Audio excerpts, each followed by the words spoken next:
আসসালামু আলাইকুম, hello everyone. কেমন আছো সবাই? আই হোপ যে সবাই ভালো আছো। একটু ঝড় বৃষ্টি বাদলের, তোমরা জানো যে একটা নিম্নচাপ উঠেছে, একটা ঘূর্ণিঝড় এসেছে। সো বাংলাদেশের উপর দিয়ে যাবে সেটার যেই কক্ষপথটা। সো সেই ক্ষেত্রে আমরা জানি যে একটু আমাদের ইন্টারনেটের ইস্যু হচ্ছে কোথাও কোথাও, আবার কোথাও কোথাও ইলেকট্রিসিটি নেই, স্পেশালি দক্ষিণাঞ্চল দিয়ে আমরা সবাই দেখেছি অলরেডি সেটার গতিপথটা কোন দিকে। সো সেই হিসেব চিন্তা করে আমরা ক্লাসে আসার চেষ্টা করছিলাম, বাট ইলেকট্রিসিটি আসা যাওয়া করছিল, একটু লেট হয়ে গেল। Sorry for that. বাট আমরা আজকে যেই টপিকটা পড়বো সেটাকে একদম খুব মনোযোগ দিয়ে পড়তে হবে। সেটা কি? সেটা হচ্ছে Nelson Mandela from apartheid fighter to president. এটা খুবই ইম্পর্ট্যান্ট একটা চ্যাপ্টার। প্রতিবার বোর্ড এক্সামের সময় অন্য যেই চ্যাপ্টারই হোক না কেন, যত গুরুত্বপূর্ণ চ্যাপ্টারই থাকুক না কেন, এই চ্যাপ্টারটাকে গুরুত্বপূর্ণ হিসেবে ধরেই নেওয়া হয়। সো সবাই একটু মনোযোগ দিয়ে এই ক্লাসটা করবে, যারা রেকর্ডেড করবে তারা আরো বেশি মনোযোগ দিয়ে করবে। আমি একটু দেখবো যে সব ঠিকঠাক আছে কিনা। Is everything all right or not? Yes, সব ঠিকঠাক আছে মাশাল্লাহ। আমি একটু সবাইকে ক্লাসে মেনশন করে দিচ্ছি, এভরিবডি। আমি জানি নেটওয়ার্কের প্রবলেমের কারণে সবাই আজকের ক্লাসটা রেকর্ডেড করতে পারবে না, but then again it's okay. আমি সাউন্ডটা একবার চেক করব। হ্যাঁ, সব ঠিকঠাক আছে। আমি জাস্ট ক্লাসটা এখন শেয়ার করে দিব তোমাদের সাথে, and then we will start our class. Okay, তো সবাই একটু ক্লাসে জয়েন করো, সবাই একটু ক্লাসে জয়েন করে ফেলো। ওকে, পারফেক্ট। চলো তাহলে দেখো, প্রথম যেই জিনিসটা, এই লেসনটা কোত্থেকে আসছে। আমরা এর আগেও এই লেসনটা পড়ার আগে আমরা কি পড়েছিলাম? আমরা পড়েছিলাম ভ্যালেন্তিনা তেরেস্কোভা। ভ্যালেন্তিনা তেরেস্কোভা পড়ার সময় আমরা কিন্তু বলেছিলাম এই যে কি কথাটা বলেছিলাম, যে people or institutions making history. তার মানে ইদার পিপল অর ইনস্টিটিউশনস যারা কিনা হিস্ট্রি মেক করতেছে। এখন তোমাকে আমি এটাও বলেছিলাম যে এইখানে কিন্তু আলটিমেটলি এইটা একটা ফ্রেজের মতো, আর এইটা হচ্ছে একটা নন ফাইনাইট ভার্ব। এটা একটা কি? এইটা একটা নন ফাইনাইট ভার্ব হিসেবে তুমি চিন্তা করবা, কারণ এখানে কি কোনো একটা সেন্টেন্স ক্রিয়েট করা হয় নাই, রাইট? ঠিক আছে। সো বেসিকলি ব্যাপারটা হচ্ছে people or institutions who are making history বা হু হ্যাভ মেড হিস্ট্রি, এমন কিছু। তো আমরা আজকে আবারও একজন পিপল সম্পর্কে পড়তে যাব। পিপলের সিনোনিম কি? পিপলের সিনোনিম হচ্ছে পারসনস। পিপলের সিনোনিম কি? পিপলের সিনোনিমস হচ্ছে পারসনস। ঠিক আছে, তাহলে এই জিনিসটাকে আমরা এইভাবেও ব্যাখ্যা করতে পারি, যেটা মুখে বললাম সেটা হচ্ছে পিপল অর হচ্ছে একটা কনজাংশন। পিপল অর ইনস্টিটিউশনস দুইটাই হচ্ছে কি? দুইটাই হচ্ছে আমার plural noun. People or institutions, তারপর হচ্ছে একটা রিলেটিভ প্রোনাউন আনলাম হু, তাহলে এদের সাথে একটা প্লুরাল ভার্ব হ্যাভ, হ্যাভের সাথে ভার্বের ভি3 মেড, মেড ভার্বের ভি3 হিস্ট্রি। এখানে হিস্ট্রিটা হচ্ছে একটা নাউন, হিস্ট্রিটা একটা কি? নাউন। সবাই বলো তো একটু, হিস্ট্রির অ্যাডজেক্টিভটা কি? একটু কমেন্টে বলো, what is the adjective form of the word history? হিস্ট্রির অ্যাডজেক্টিভ হচ্ছে হিস্ট্রিক্যাল। হিস্ট্রির অ্যাডজেক্টিভ হচ্ছে হিস্ট্রিক্যাল। ঠিক আছে, এই হচ্ছে তার অ্যাডজেক্টিভ। ওকে, তাহলে মাই ডিয়ার স্টুডেন্টস, এই যে ব্যক্তি তার নাম হচ্ছে নেলসন ম্যান্ডেলা। ওনার নাম কি? What is his name? His name is Nelson Mandela. Okay, and Nelson Mandela, এই যে দেখো তার নামটা এখানে বলছে যে নেলসন ম্যান্ডেলা। ওকে, এটা প্রপার নাউন। এরপর একটা কমা দেওয়া আছে। কি দেওয়া আছে? একটা কমা দেয়া আছে, তাই না? বলছে ফ্রম। ফ্রম মানে কি? হতে। ফর্মের বাংলাটা কি? হতে। তাহলে ফ্রম অ্যাপার্থেইড ফাইটার, তার মানে বর্ণবাদ বিরোধী একজন ফাইটার। তাহলে আগে আমাদের বুঝতে হবে যে এই অ্যাপার্থেইড শব্দটা কোত্থেকে আসলো। আমরা প্যাসেজ পড়লাম, বাট প্যাসেজের মূল অংশটাই বুঝতে পারলাম না। লাভ আছে ওই প্যাসেজ পড়ে? কোনো লাভ নেই। তাহলে আমাকে আগে বুঝতে হবে যে প্যাসেজের মূল ব্যাপারটা কি।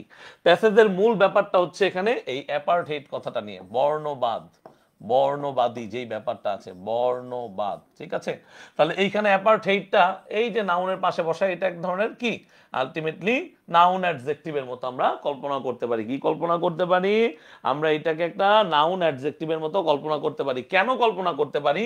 কারণ ভাইয়া শিখাইছি পরপর দুইটা নাউন বসলে, পরপর দুইটা নাউন একটা সেন্টেন্সে বসলে প্রথমটাকে আমরা নাউন অ্যাডজেক্টিভ বলি। প্রথমটাকে আমরা কি বলি? নাউন অ্যাডজেক্টিভ বলি, প্রথমটাকে আমরা কি বলি, নাউন অ্যাডজেক্টিভ বলি, ঠিক আছে। তাহলে from apartheid fighter to president, তার মানে একজন অ্যাপার্টহেইড ফাইটার থেকে সে কি হয়েছে, সে প্রেসিডেন্টে পরিণত হয়েছে, সে প্রেসিডেন্টে পরিণত হয়েছে। এই ফাইটারটা কি, এই ফাইটারটা একটা নাউন। ফাইটার মানে যোদ্ধা।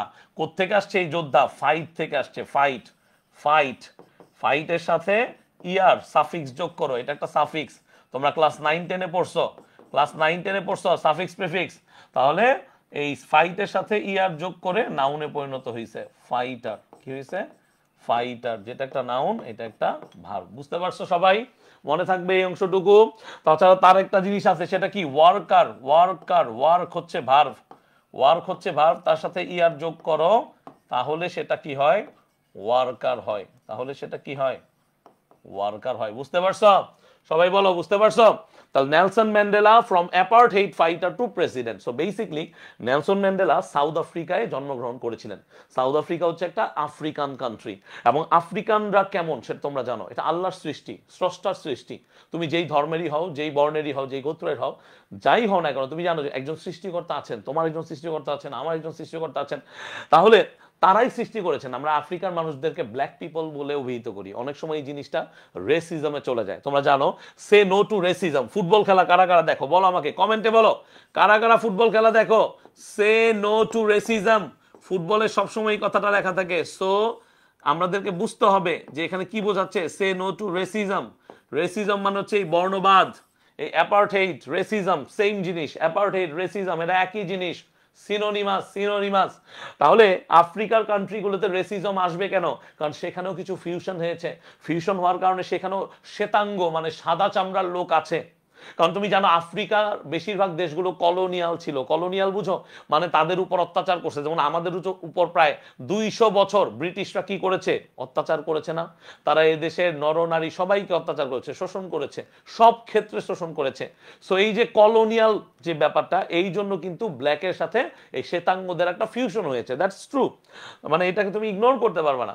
সো আলটিমেটলি তারপরও এই যে ব্ল্যাক ডমিনেশনটা তৈরি হয়েছে উনার কারণে, কারণ সবসময় আগে হোয়াইট ডমিনেশন ছিল। ডমিনেশন বুঝো তো, কার জোর বেশি, কার জোর বেশি, ডমিনেশন। বল না, আমি আজকে ডমিনেট করব তোমাকে, তুমি আমার কথা না শুনে অন্য কোনো কিছু করতে পারবে না, বা আমার কথা শুনেই তোমাকে সব করতে হবে। এই যে ডমিনেট করার ব্যাপারটা, এখান থেকে আসছে ডমিনেশন। কি আসছে, ডমিনেশন। তাহলে ফ্রম অ্যাপার্টহেইড ফাইটার, যে কিনা একজন বর্ণবাদ বিরোধী যোদ্ধা ছিলেন, সে প্রেসিডেন্ট হয়েছিল। সে কি হয়েছিল, প্রেসিডেন্ট হয়েছিল। কথা বুঝতে পারছো। তো আমরা বলি না ফ্রম জিরো টু হিরো, বলো ফ্রম জিরো টু হিরো, এরকম বলি কিনা বলো কমেন্টে বলো, ফ্রম জিরো টু হিরো আমরা বলি। সো এইরকমই আর কি, মনে করো কিছুটা এইরকমই। এবং এই জিনিসটা আমরা পরবর্তীতে আরো দেখব। তাহলে চলো আমরা একটু দেখি কি বলছে। Warm up activity, warm up activity হয়ে গেছে আমাদের। ওয়ার্ক ইন পেয়ার্স, এই কথাটা মনে রাখতে হবে। পেয়ার্স মানে হচ্ছে জোড়ায় জোড়ায়, কি এটা, পেয়ার্স মানে হচ্ছে জোড়া, জোড়ায় জোড়ায়, ঠিক আছে, দুইজন। তাহলে হু, হু দিয়ে কখন কোয়েশ্চেন করে, হু দিয়ে কোনো মানুষ সম্পর্কে জানতে চাইলে যে কোয়েশ্চেনটা করতেছে হু। তাহলে হু ডু ইউ সি, কাকে তুমি দেখছো। আবার অনেক সময় হুমও ব্যবহার করে, অনেক ক্ষেত্রে হুমও ব্যবহার করা হয়। এবং হু এর ক্ষেত্রে একটা জিনিস মাথায় রাখতে হবে, অ্যাক্টিভ ভয়েসে যদি হু থাকে, প্যাসিভ ভয়েসে বাই হুম হয়। এটা লিখে রাখতে পারো, বাই হুম হয়, ঠিক আছে। Okay okay. তাহলে who do you see in picture, কাকে তুমি পিকচারে দেখতে পাচ্ছ। What do you know about him, তার ব্যাপারে তুমি কি জানো।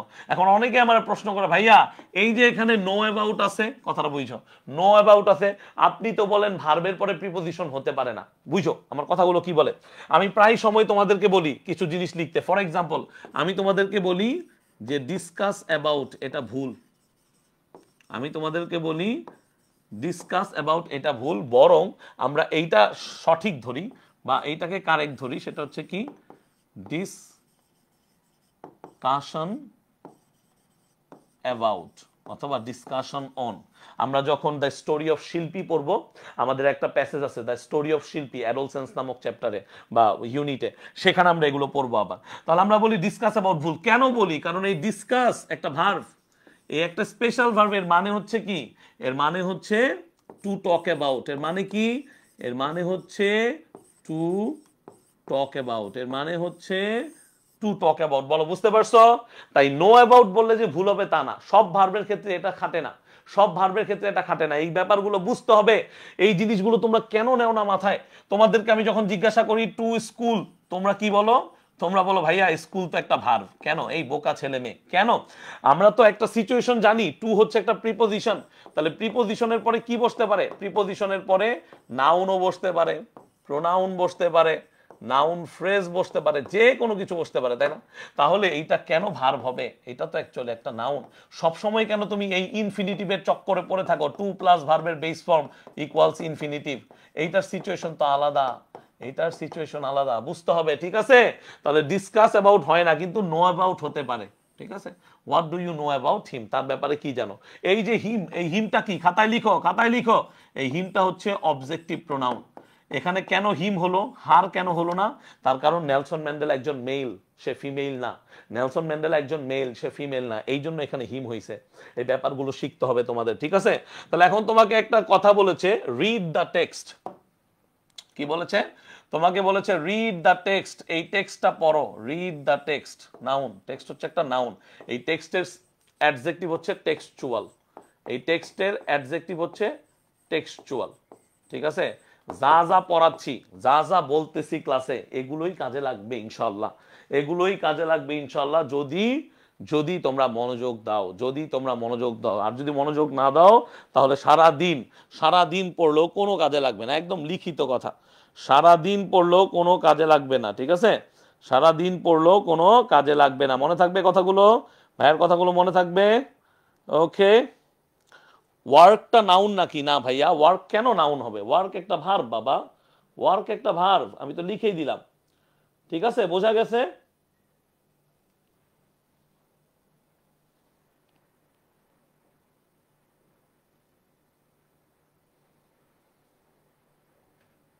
বোঝা গেছে এই পর্যন্ত? সবাই একটু একটু কমেন্টে বলবো ওয়ার্কটা এখানে কেন নাউন হবে। আচ্ছা খেয়াল করো, আমি এইটাও এইটাও এই কনফিউশনটা ক্লিয়ার করে দিই। আমি তোমাদেরকে এইটা বুঝাই চাইছি, তোমাদেরকে আমি কি বুঝাই চাইছি? তোমাদেরকে আমি এটা বুঝাই চাইছি কি সেটা?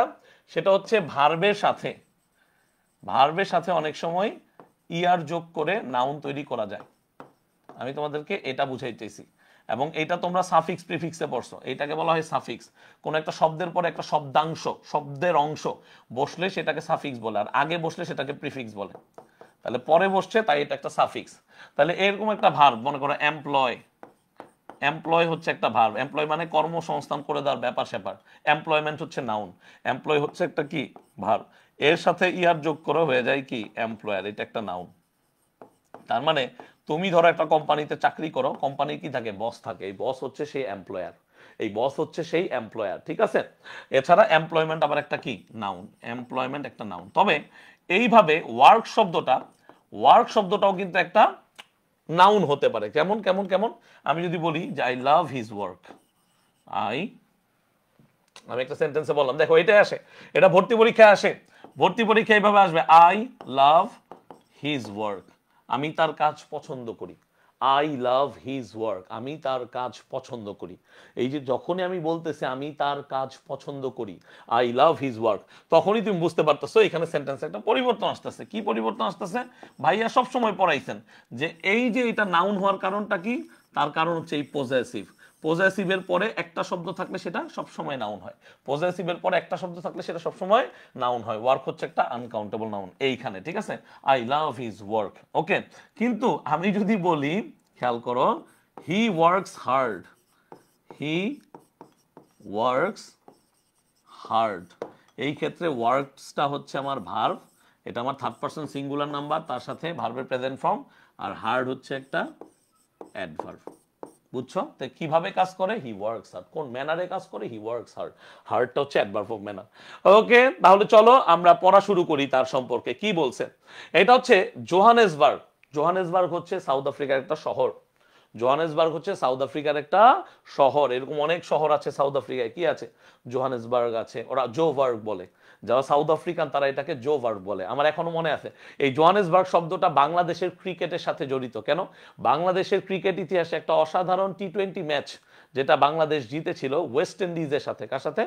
ওয়েস্ট ইন্ডিজের সাথে 2007 সালে প্রথম টি-20 বিশ্বকাপে। এটা একটা জেনারেল নলেজের মতো। সেখানে বাংলাদেশ ওয়েস্ট ইন্ডিজকে হারিয়েছিল যেই মাঠে, সেই মাঠটার নাম হচ্ছে জোহানেসবার্গ। বুঝতে পারছো? তো জোহানেসবার্গটা কিন্তু আমাদের ক্রিকেট ইতিহাসের সাথেও জড়িত। তাহলে জোহানেসবার্গ একটা শহর, এবং সেই শহরের রয়টার্স, এটা কি? এটা কিন্তু রয়টার্স। রয়টার্স একটা বার্তা সংস্থা। আবারও বলছি, রয়টার্স একটা বার্তা সংস্থা। যেমন আমাদের ডেইলি স্টার, প্রথম আলো, বা মনে করো বাংলা ট্রিবিউন, ঢাকা ট্রিবিউন, যুগান্তর, কালের কণ্ঠ, এইরকম রয়টার্স হচ্ছে একটা কি পুরো বিশ্বে সমাদৃত একটা কি সংস্থা? একটা বার্তা সংস্থা, যেখানে বার্তা প্রকাশিত হয়, নিউজ পেপার, ঠিক আছে, এজেন্সি। তাহলে সেইখানে কি বলছে? সেইখানে জোহানেসবার্গ প্রতিনিধি একটা ঘটনা বলতেছে, কার সম্পর্কে? এই নেলসন ম্যান্ডেলা। তাহলে সে কি বলছে প্রথম লাইনে? সবাই খেয়াল করো, সবাই খেয়াল করো, আমরা বলি না জলদি ফোকাস করো, জলদি ফোকাস করো। তাহলে নেলসন ম্যান্ডেলা গাইডেড, গাইডেড হচ্ছে ভার্বের V2, গাইডেড হচ্ছে ভার্বের V2। এটা কোত্থেকে আসছে? গাইড নামক ভার্ব থেকে আসছে। গাইড, গাইড একটা ভার্বের প্রেজেন্ট ফর্ম, ঠিক আছে। তাহলে Nelson Mandela guided south Africa. কাকে গাইড করছে? তার নিজ দেশ, তার নিজ ভূমি সাউথ আফ্রিকাকে। ফ্রম, ফ্রম মানে হতে। তাহলে ফ্রম দি শেকলস অফ অ্যাপার্টহেইড। তাহলে সে কি বলছে? শেকলস, এখানে একটা নাউন। কেন? কারণ ভাইয়া আপনি শিখিয়েছেন, আমরা জানি আর্টিকেলের পর যদি একটা শব্দ থাকে, আর্টিকেলের পর যদি একটা শব্দ থাকে সেটা নাউন হয়, ঠিক আছে। তাহলে এখানে শেকলস বলতে কি বোঝাচ্ছে? আমাকে বলো, কমেন্টে বলো। শেকলস বলতে একটা নাউনকে বোঝাচ্ছে, তার মানে বাধা, তার মানে বাধা বোঝাচ্ছে। শেকলস দিয়ে কি বোঝাচ্ছে? বাধা বোঝাচ্ছে, ঠিক আছে। বন্ধনকে বোঝাচ্ছে, বেরিকে বোঝাচ্ছে। ওকে, ঠিক আছে। রেস্ট্রেইনড করা, শেকলসের একটা সিনোনিম কি হতে পারে? রেস্ট্রেইনড। ওকে, তাহলে শেকলস অফ অ্যাপার্টহেইড, তার মানে বর্ণবাদের শেকল। কি বলছি বলতো? শেকলস অফ অ্যাপার্টহেইড, বর্ণবাদের শেকল বা বর্ণবাদের বাধা। তাহলে সে কি হতে কি করেছে? নেলসন ম্যান্ডেলা গাইডেড, সে গাইড করেছে, পথ দেখিয়েছে। সে একজন গাইড, পথ প্রদর্শক। সে একজন গাইড, সে একজন পথ প্রদর্শক। তাহলে সে কি পথ দেখিয়েছে? কাদেরকে পথ দেখিয়েছে? সে সাউথ আফ্রিকানদেরকে পথ দেখিয়েছে, সে তার দেশের মানুষদেরকে পথ দেখিয়েছে। From the shackles of অ্যাপার্টহেইড two কিসে? আ মাল্টি রেশাল ডেমোক্রেসি। তার মানে ডেমোক্রেসি ইজ রিয়েলি ইম্পর্টেন্ট। এই এই এই এই জগতে, এই সমাজে আমরা বর্তমানে আমাদের দেশেও এটা খুব অনুভব করছি যে আমাদের ডেমোক্রেসি থাকা দরকার, রাইট? এইটা নিয়ে অনেক আলোচনা হয় সুশীল সমাজে। তাহলে এই যে কথাটা, যে সে একটা অ্যাপার্টহেইডের বন্ধন থেকে, বর্ণবাদের বন্ধন থেকে, শেকল থেকে সে একটা multi racial democracy. What do you mean by multi racial? Multi রেশালের বাংলা হচ্ছে বহুজাতিক। মাল্টি রেশালের বাংলা হচ্ছে কি? বহুজাতিক। এইটা হচ্ছে একটা হাইফেনেটেড অ্যাডজেক্টিভ। এটা একটা কি? এটা একটা হাইফেনেটেড অ্যাডজেক্টিভ। খাতায় লিখো, এটা আমি আগেও পড়াইছি। অর্থাৎ ডেমোক্রেসি হচ্ছে একটা নাউন, এই ডেমোক্রেসি হচ্ছে একটা নাউন, এইটাকে প্রিমোডিফাই করতেছে, এইটাকে প্রিমোডিফাই করতেছে মাল্টি রেশাল নামক শব্দটা। তাহলে মাল্টি রেশাল হচ্ছে বহুজাতিক, বহুজাতিক, ঠিক আছে। আমরা বলি না মাল্টি ইন্টারন্যাশনাল কোম্পানি, এইরকম আর কি, ঠিক আছে। মাল্টি রেশাল, বহু জাতিক, বহু জাতিক। তাহলে মাল্টি রেশাল ডেমোক্রেসি, ডেমোক্রেসি কি বলো? আমরা বলি না ডেমোক্রেটিক কান্ট্রি। তাহলে ডেমোক্রেটিক হচ্ছে কি? গণতান্ত্রিক। আর ডেমোক্রেসি কি? গণতন্ত্র। বলো, লেখো, লেখো, খাতায় লেখো। সবকিছু কিন্তু ভাইয়া বলে দিব না, মানে লিখে দিব না আর কি, আলটিমেটলি বলে তো দিচ্ছি। ডেমোক্রেসি হচ্ছে কি? গণতন্ত্র। ডেমোক্রেটিক হচ্ছে গণতান্ত্রিক। যে যত বেশি ক্লাসে পড়বা সে ভালো করবা ইনশাআল্লাহ, এটা মাথায় রেখো। সো তুমি যে টাইমটা এখানে ইনভেস্ট করতেছো, you are investing a very important time of your life, এবং সেখান থেকে তুমি কিছু শিখে যাও, ঠিক আছে। তাহলে ডেমোক্রেসির যদি অ্যাডজেক্টিভ পরীক্ষায় আসে, পরীক্ষায় যদি এমসিকিউতে আসে, what is the adjective form of the word democracy? Democracy শব্দের অ্যাডজেক্টিভ কি? তুমি বলবা ডেমোক্রেটিক, ঠিক আছে। ওকে, তাহলে মাল্টিরেশাল মনে থাকবে? আমি একটু কমেন্টে দেখতে চাই, মনে থাকবে কি থাকবে না একটু কমেন্টে বলো, কমেন্টে বলো। আমি জানি নেটওয়ার্কের প্রবলেম হচ্ছে, অনেকের সমস্যা হচ্ছে, বাট তারপরেও যাদের প্রবলেম হচ্ছে না তারা একটু কমেন্টে বলো, তারা একটু কমেন্টে বলো। Is everything okay or not? Okay, very good. গণতন্ত্র, মাশাআল্লাহ, মাশাআল্লাহ, এই তো সুন্দর, সুন্দর। তাহলে মাল্টি রেশালও আমরা বুঝতে পেরেছি, আমরা মাল্টি রেশালও বুঝতে পেরেছি, ঠিক আছে। আচ্ছা, এখন আসো as an icon of piece. তার মানে সে কি করছে, সে গাইড করছে, কাকে গাইড করছে, সাউথ আফ্রিকাকে গাইড করছে। কিসে থেকে গাইড করছে, from the shackles of apartheid to multiracial democracy. এখন কি হিসেবে গাইড করছে এটা জানতে ইচ্ছা করে না? একজন শুধু পথ প্রদর্শক, কেন পথ প্রদর্শক? সে কি হিসেবে সে পথটাকে প্রদর্শন করছে, এইখানে সে বলছে, এইখানে সেই পত্রিকায় লিখছে অ্যাজ অ্যান আইকন। আইকন মানে কি বলো? আইকন কি? আইকন হচ্ছে কি একটা ফিগার, একটা খুব প্রভাবশালী কিছু। আমরা আইকন কখন বলি? যে কিনা আমাদের লাইফে প্রভাব ফেলে। ধরো তুমি ফুটবল খেলা পছন্দ করো, তোমার ফুটবল খুব ভালো লাগে, তাহলে তোমার ফুটবলের আইকন হতে পারে ক্রিস্টিয়ানো রোনালদো, ম্যারাডোনা, মেসি, পেলে, উনারা, এই টাইপের, বা অন্য যে কোনো XYZ ফুটবলার। ধরো আমি ক্রিকেট পছন্দ করি, আমার ক্রিকেটের আইকন কে হতে পারে? আমার ক্রিকেটের আইকন হতে পারে সচিন টেন্ডুলকার, আমার ক্রিকেটের আইকন হতে পারে সাকিব আল হাসান, আমার ক্রিকেটের আইকন হতে পারে XYZ ABC, যে কেউ, রাইট? সো এই যে এই ব্যাপারগুলো, যে আইকনটা কোত্থেকে আসে, তার মানে কি একটা দেশকে গড়ার জন্য লিডার দরকার, লিডার হু ক্যান লিড। কথা বুঝতে পারছো না? বুঝো নাই বলো? আর leader who can lead, leader শুধু হইলেই হয় না। তাহলে এই যে লিড হচ্ছে ভার্ব, তার সাথে এই যে ইয়ার যোগ করো, হয়ে গেল লিডার। বুঝতে পারছো? লিড থেকে লিডার, রাইট? তাহলে এজ অ্যান আইকন, সে একজন আইকন হিসেবে কাজ করছে। এখন তুমি যদি বলো বাংলা কি, এটার বাংলা কি হতে পারে, আমারও মাথা চুলকাতে চুলকাতে এটার বাংলা কি বলতে পারি বলো? এটার বাংলা হিসেবে আমরা বলতে পারি সে একজন প্রতিরূপ, সে একজন আদর্শ, সে একজন কি বলবো, এইরকমই প্রতিরূপ, আদর্শ, যে কোনো কিছু, আইকন, ঠিক আছে? আইডিয়াল, আইডিয়াল কেউ আমরা বলি না, এই সায়েন্স আছে না আইডিয়াল গ্যাস, আদর্শ গ্যাস, তো এরকম অ্যাজ অ্যান আইকন। তাহলে পরীক্ষায় যদি বলে আইকন কি, তো বাবা একই জিনিস, এই যে এন হচ্ছে আর্টিকেল, আর্টিকেলের পরে একটা শব্দ, তাহলে এটা কি হবে? এটা চোখ বন্ধ করে বলা যায়, নাউন হবে। তাহলে আইকন কিসের আইকন? আইকন অফ কিসের? এর। পিস, পিস হচ্ছে কি? পিস হচ্ছে শান্তি, শান্তি এন। তাহলে তোমাদের আমি একটা জিনিস শিখিয়েছি, আমি আবার বলছি, রিপিট হচ্ছে, এটা রিপিট হচ্ছে, রিপিট টেলিকাস্ট। তাহলে এন্ড হচ্ছে একটা কনজাংশন, আমি বারবার বলেছি কনজাংশনের আগে পরে একই রকমের পার্টস অফ স্পিচ থাকে। বলো কি বলছি? বলো, বলো এবং খাতায় লিখো, বলো এবং খাতায় লিখো, কি বলছি? কনজাংশনের আগে পরে একই রকম পার্টস অফ স্পিচ থাকে। কনজাংশনের আগে পরে একই রকম পার্টস অফ স্পিচ থাকে।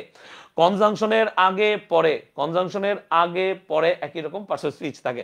তাহলে পিস যদি হয় নাউন, পিস যদি হয় নাউন, তাহলে রিকনসিলিয়েশন একটা নাউন। অর্থ বলছি আগে, রিকনসিলিয়েশন একটা কি? এটা একটা নাউন। এটা একটা কি? এটা একটা নাউন। তাহলে রিকনসিলিয়েশন। এখন প্রথম জিনিস কি? প্রথম জিনিস আগে বুঝতে হবে পিস। পিস নিয়ে একটু পড়াশোনা করি। পিস হচ্ছে কি দেখো, পিস হচ্ছে একটা নাউন। পিস মানে শান্তি। যেমন আমি বললাম আই নিড পিস, আমার শান্তি দরকার। পিস থেকে আমি কি বললাম? পিসফুল। কি বললাম আমি? পিসফুল। যে কোনো শব্দের শেষে ফুল থাকলেই সেটা অ্যাডজেক্টিভ, আমরা অনেক আগেই বলছি। পিসফুল, হেল্পফুল, মাইন্ড ব্লোয়িং, যদিও মাইন্ড ব্লোয়িং ফুল না, ঠিক আছে? মাইন্ডফুল অফ, মাইন্ডফুল হতে পারে। আচ্ছা, তারপর হচ্ছে কি? পিসফুলের সাথে আবার অ্যাডজেক্টিভের সাথে এলওয়াই যোগ করলে কি হয়? অ্যাডভার্ব হয়। তাহলে পিসফুলি, সেটা আমরা জানি। তাহলে এখন কথা হচ্ছে পিসফুল, যেমন আমরা বলি যে পিসফুল টক, শান্তিপূর্ণ কনভারসেশন, পিসফুল টক বা কনভারসেশন, যেটাই বলো না কেন, বা যে কোনো কিছু, এগুলো নাউন হিসেবে ব্যবহৃত হচ্ছে, এটা অ্যাডজেক্টিভ হিসেবে আছে। ওকে, তো প্রশ্নটা কি? প্রশ্নটা হচ্ছে এই রিকনসিলিয়েশন, এটা আমি কিভাবে বুঝবো? রিকনসিলিয়েশন এটা আমার মাথায় আসতে পারে, এটা আমার মাথায় আসতে পারে, আমি কিভাবে বুঝবো? হাউ উইল আই আইডেন্টিফাই যে এই রিকনসিলিয়েশনটা কি?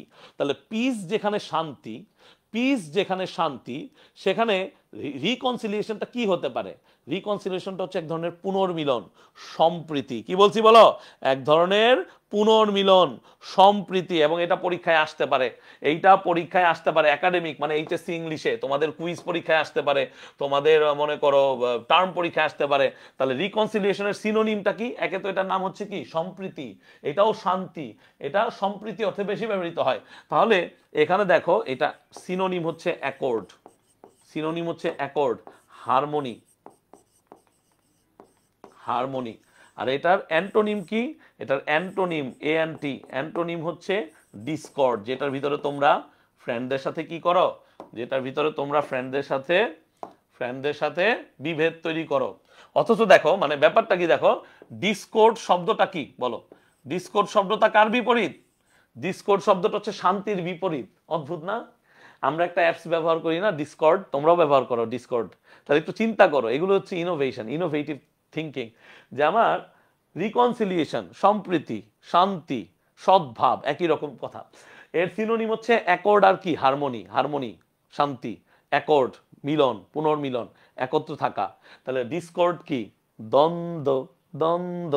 তাহলে ডিসকর্ড যদিও দ্বন্দ্ব, কিন্তু তোমরা কি ডিসকর্ডে ডিসকর্ড করো? আমাকে বলো, তোমরা কি ডিসকর্ডে ডিসকর্ড করো নাকি হারমোনি থাকে? আমার মনে হয় হারমোনি থাকে, কারণ ডিসকর্ডে বিভিন্ন গ্রুপ থাকে, ওই গ্রুপের ভিতরে তোমাদের ভিতরে একটা সম্প্রীতি বজায় থাকে। সো ব্যাপারগুলো অদ্ভুত না? অদ্ভুত না? আমাকে বলো কারা কারা এখানে আসো, কমেন্টে বলো যে ডিসকর্ড চালাও, প্রতিদিনই যারা ডিসকর্ড চালাও কারা কারা আসো আমাকে জানাবা। যারা দেখবা রেকর্ডেড এই ক্লাসটা, যারা রেকর্ডেড দেখবা এই ক্লাসটা, তারা আমাকে বলবা, ঠিক আছে? হ্যাঁ, প্রতীকী হয়, ঠিক আছে? ওকে, হ্যাঁ, এর অর্থ বলে দিছি বাবা, এর অর্থ অলরেডি বলা আছে। তাহলে কি বলছে? Who came to embody the struggle for justice, তার মানে যে কিনা এসেছিল, হু কেম টু এম্বডি, তাহলে তার কাজটা কি ছিল? সম্প্রীতি বজায় রাখা, শান্তি বজায় রাখা। এবং সে কি করেছিল?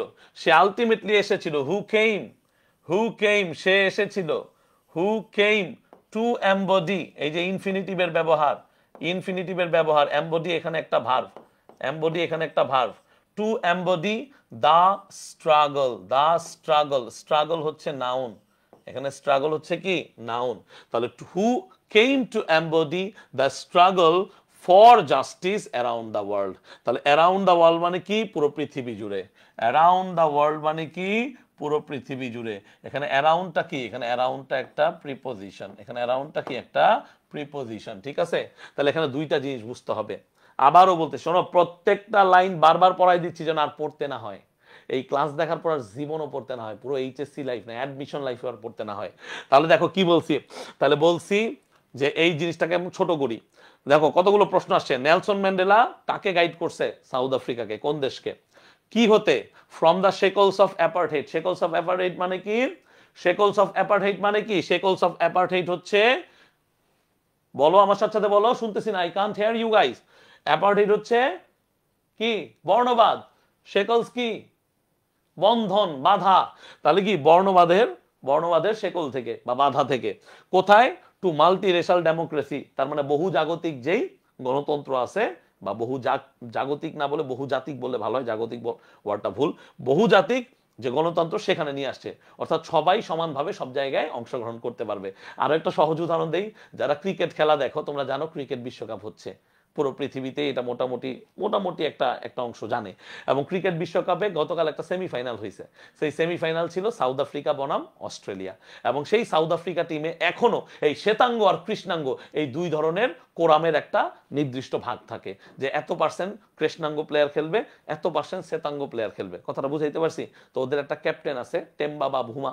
অনেকেই মনে করে, অনেক বিশেষজ্ঞদের মতে, সেই টেম্বা বাভুমা শুধুমাত্র ওই কৃষ্ণাঙ্গ কোটায় খেলতে পায় এবং সে খেলতে পারে, এবং সে ক্যাপ্টেনও ছিল গতকাল টিমের বা পুরো টুর্নামেন্ট জুড়ে। সো ব্যাপারটা হচ্ছে এরকম, বুঝা গেছে? আচ্ছা, কিন্তু সেই সেই দেশে এখন কিন্তু এই ডেমোক্রেসিটা কে আনছে?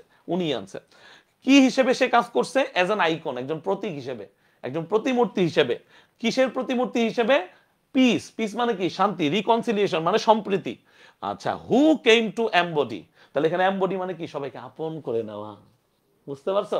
তাহলে এমবডি অর্থটা বুঝছো? তুমি তুমি এমবডি শব্দটা জীবনও শোনো নাই, বাট এখন তো বুঝতে পারতো যে এটা সবাইকে আপন করে নেওয়া, সবাইকে আগলে নেওয়া। এখন বিশ্বাস না হলে যাও গুগল করো, ডিকশনারি দেখো, ভাইয়ার কথা মিলে যাবে, ঠিক আছে? তাহলে who came to embody the struggle for justice, তার মানে সে সবার জন্য সবাইকে আগলে রেখে সে চেষ্টা করেছে কি করতে? সে দ্য স্ট্রাগল ফর জাস্টিস, তার মানে জাস্টিস মানে হচ্ছে কি? ন্যায় বিচার, ন্যায়, ন্যায়।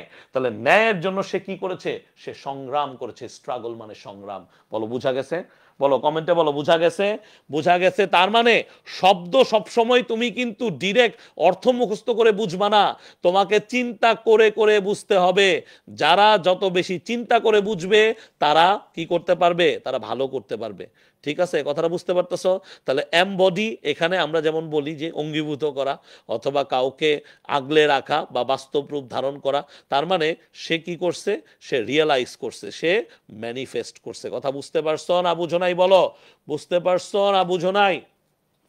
তার মানে সে ম্যানিফেস্ট করছে। তাহলে এইখানেও প্রশ্ন আসতে পারে যে ভাইয়া এইখানে এমবডি আসলো আমার পরীক্ষায় এমবডি আসলে আমি কি উত্তর দিব বলেন? তাহলে তুমি এই দুইটা শব্দের ভিতরে একটু বেশি খেয়াল রাখবে। একটা হচ্ছে রিয়ালাইজ, এই শব্দটা সিনোনিম হিসেবে, আর একটা হচ্ছে manifest.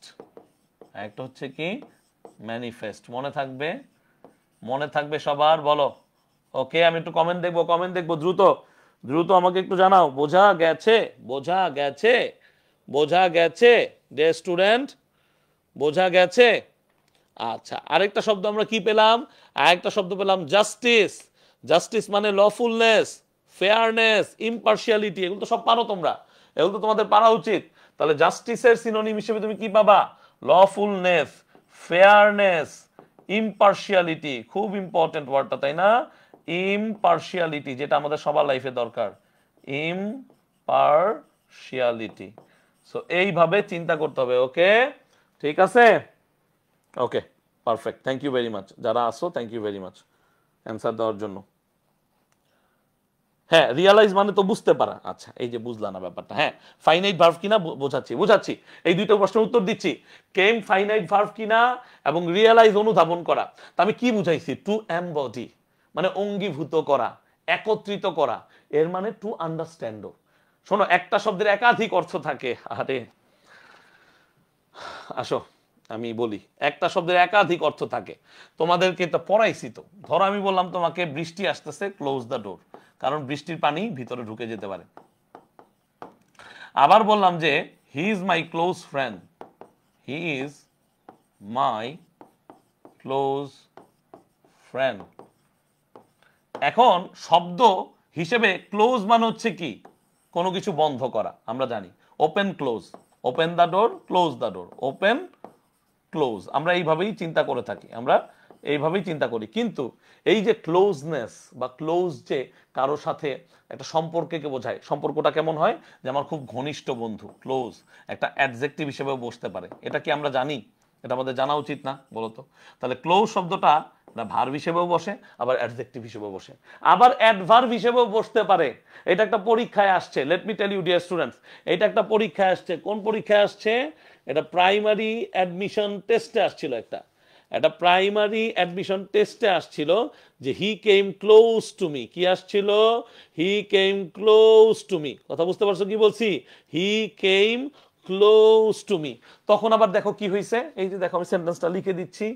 He came close to me.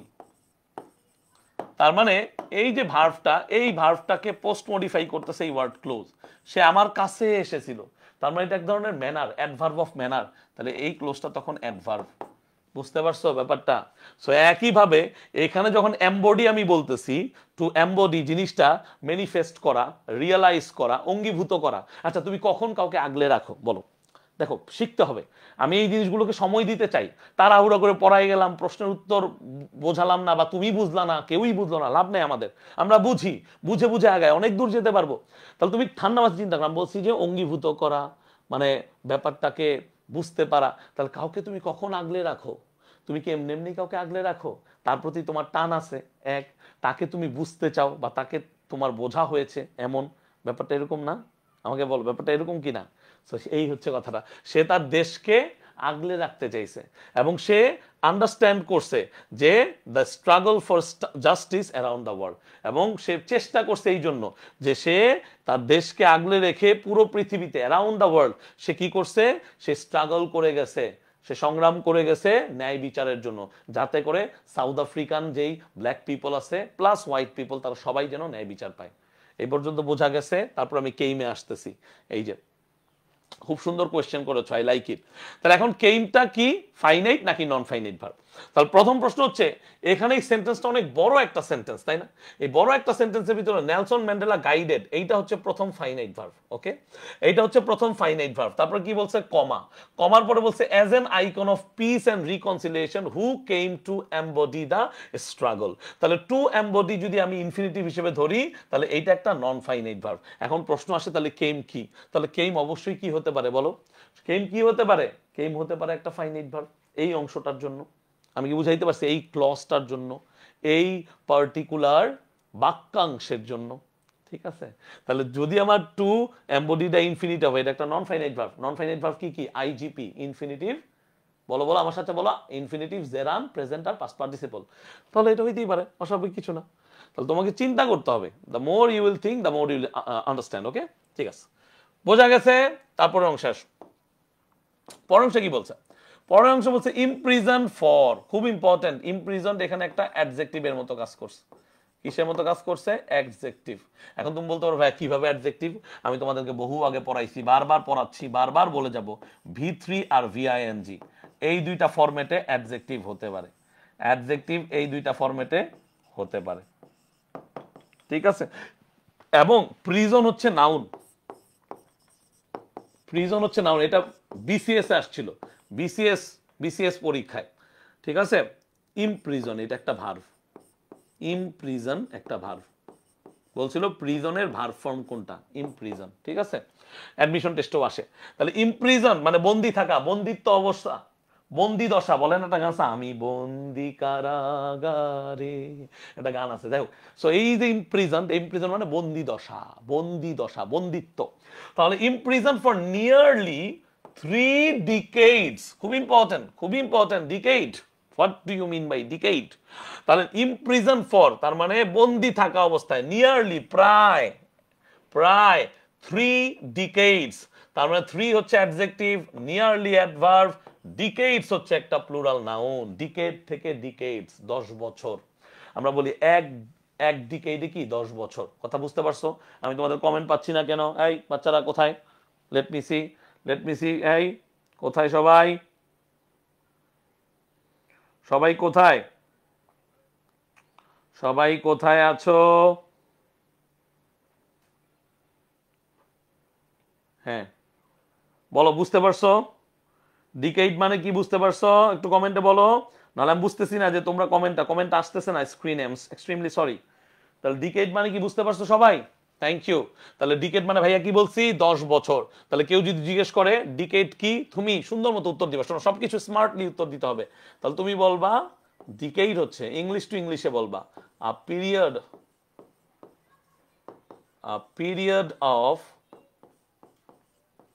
10 years, a period of 10 years, ঠিক আছে? ডিকেড হচ্ছে কি? আ পিরিয়ড অফ 10 years। মনে থাকবে বাচ্চা কাচ্চার দল? মনে রাখবা। তাহলে ইমপ্রিজন ফর নিয়ারলি 3 decades, প্রায় 3 দশক, 30 বছরের মতো, ফর হিজ ফাইট এগেইনস্ট। তাহলে সহজ কথা কি? কাউকে তুমি কেন বন্দি করবা? এই বন্দি করার কারণ আছে না? একটা গান আছিল হীরক রাজার দেশে, বুঝতে পারছো?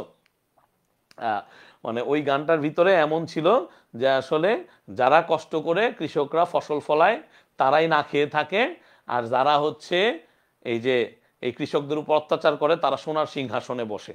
তো এখন ওই কৃষক যখন এই গানটা গাবে তখন যে স্বর্ণের সিংহাসনে বসে থাকা রাজা তাকে তো সে বন্দি করবেই। তাহলে কারণ কি? সহজ কথা, মানে তুমি ন্যায়ের পক্ষে কথা বলবা, তোমাকে বন্দি করবে যে ন্যায়ের বিপক্ষে থাকবে এবং সে যদি শাসক হয়। সো একইভাবে ইমপ্রিজন ফর, যদি কাউকে বন্দি করা হয় তার একটা রিজন থাকবে, তার পেছনে একটা কারণ থাকবে। সো কারণটা কি? Imprison for nearly 3 decades for, কারণ হিজ ফাইট এগেইনস্ট। তার মানে তুমি বুঝবা, তোমাকে শিখতে হবে, তোমাকে জানতে হবে, তোমাকে কোয়েশ্চেন করলে উত্তর দিতে হবে। এখানে ফাইট, এই ফাইট হচ্ছে একটা নাউন। কেন? এই হিজ হচ্ছে একটা পজেসিভ অ্যাডজেক্টিভ। বলো পারবা? পারবা তোমরা? এই হিজ হচ্ছে একটা পজেসিভ অ্যাডজেক্টিভ, এই ফাইট হচ্ছে একটা নাউন। তাহলে ফর হিজ ফাইট এগেইনস্ট, তার মানে এগেইনস্ট মানে কি? কারো প্রতিপক্ষ হিসেবে, বিপক্ষে। এগেইনস্ট মানে কি? বিপক্ষে। হোয়াইট মাইনরিটি রুল, তার মানে একটা রুল ছিল যার নাম ছিল হোয়াইট মাইনরিটি রুল। আলটিমেটলি এত কিছু বোঝার দরকার নেই আমাদের, এটাই বুঝতে পারবো যে এখানে হোয়াইটরা ডমিনেট করতে চাইতো ব্ল্যাকদের, এই জন্য আর একটা রুল বানাইছিল হোয়াইট মাইনরিটি রুল, যেটার বিপক্ষে সে লড়াই করেছে এবং সেটার কারণে সে যে লড়াই এবং সংগ্রামটা করেছে, সে যে তার ভয়েসটাকে রেইজ করেছে। কি করেছে? রেইজ করেছে। এই রেইজ বানান কিন্তু এরকম, সেখানে ভয়েস রেইজ করা, এই যে এইটা হবে রেইজ, ভয়েস রেইজ, ঠিক আছে? তাহলে এই যে তার ভয়েসটাকে সে রেইজ করেছে, and that's why he was imprisoned. বুঝতে পারছো? তাহলে he was imprisoned in the jail for this particular reason, এই পার্টিকুলার কারণে, এই ঘটনার কারণে তাকে বন্দি করা হয়েছিল, ঠিক আছে? Mandela never lost his resolve, খুব ইম্পর্টেন্ট। এখানে রিজলভ মানে সংকল্প, রিজলভ মানে সংকল্প। তাহলে ম্যান্ডেলা, ম্যান্ডেলা এখানে সাবজেক্ট, ম্যান্ডেলা নেভার, নেভার হচ্ছে একটা অ্যাডভার্ব, নেভার কি? একটা অ্যাডভার্ব। তাহলে ম্যান্ডেলা নেভার লস্ট, এই লস্ট কোথা থেকে আসছে?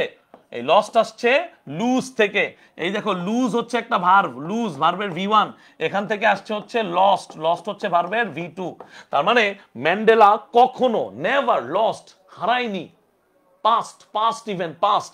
Mandela never lost his resolve মানে সংকল্প, দৃঢ়তা, বলে না যা মন চাই তা করো, আই উইল বি দেয়ার। যেমন আমরা মুসলিম, বিভিন্ন বিভিন্ন ধর্মের বিভিন্ন এরকম গল্প আছে, ইন্সপায়ারিং স্টোরি আছে, বা সত্য ঘটনাই আসলে, not a story, it's a real thing, fact.